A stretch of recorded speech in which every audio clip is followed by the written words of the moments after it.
word to them, and in those buses and those cars and those trucks were some of the meanest criminals anywhere in the world.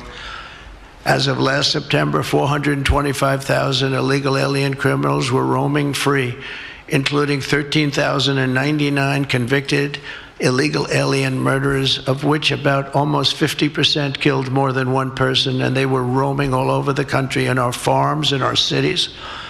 Under the Trump administration, we're moving with urgency and speed to get these vicious and violent criminals the hell out of our country and to restore law and order to our suburbs, our cities, and our towns. And we're going to do it with Tom and with Christy and with all of the people that are working so hard on this. This week, compared to a comparable time a year ago, think of this, the number of illegal border crossers has already fallen by more than 100%.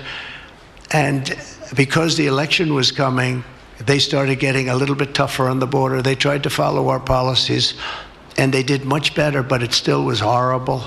The numbers were still horrible, so that's 100% over those. They only did it because of the election, so they knew what they were doing was wrong. And those who do cross the border, and you're seeing that every time, all you have to do is turn on your television set or pick up a newspaper, or read any form of new media, because we have a lot of new media today, fortunately, that's letting the word get out. But they're watching these people be captured and removed from our country. ICE arrests have risen by 15 times in just a short period. And over the past 8 days, the heroes of ICE and Border Patrol, we can never forget Border Patrol. Those people, I've gotten to know so many of them.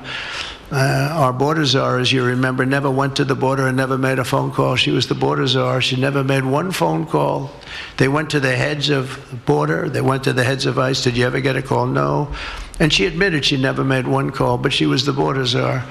And that's exactly what our border was all about. The heroes of ICE have arrested thousands and thousands of illegal alien criminals, including hundreds of gang members, traffickers, child predators, terrorists, and murderers.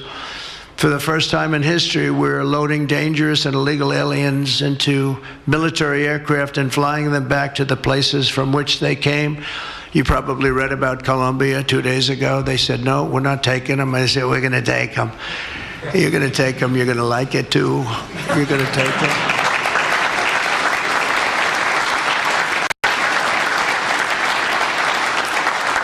They talked about, we're not going to take people that are in shackles. I said, well, but the people that are in shackles are murderers, they're drug lords, they're rapists, they're very tough people.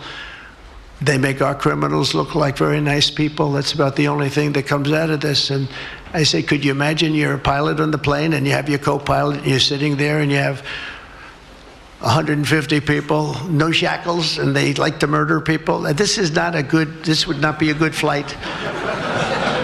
So Colombia apologized to us profusely within an hour based on something I said, meaning you're going to pay tariffs like nobody's ever paid tariffs before. But they actually wanted to terminate his position. Essentially Congress met and they were very angry with them. But they actually said they were going to send the presidential plane to pick up these criminals and to bring them because they didn't want to inconvenience us or have us do a second flight. And that's what they did. And I appreciate it. And I do appreciate the people of Colombia are wonderful people. And the representatives really acted well. And I appreciated they took back that tough talk. But, you know, we may have tough talk from others, but it's not going to mean anything. They're going to all take them back, and they're going to like it, too. They're going to like it. They're going to take it back, and they're going to like it. Today, I'm also signing an executive order to instruct the Departments of Defense and Homeland Security to begin preparing the 30,000-person migrant facility at Guantanamo Bay. Most people don't even know about it. We have 30,000 beds in Guantanamo to detain the worst criminal illegal aliens threatening the American people. Some of them are so bad we don't even trust the countries to hold them because we don't want them coming back, so we're going to send them out to Guantanamo. This will double our capacity immediately, right? And tough. That's a tough place to get out of. Today's signings bring us one step closer to eradicating the scourge of migrant crime in our communities once and for all. And it was just just an unforced error that we even have to be doing this. Now we need Congress to provide full funding for the complete and total restoration of our sovereign borders, as well as financial support to remove record numbers of illegal aliens.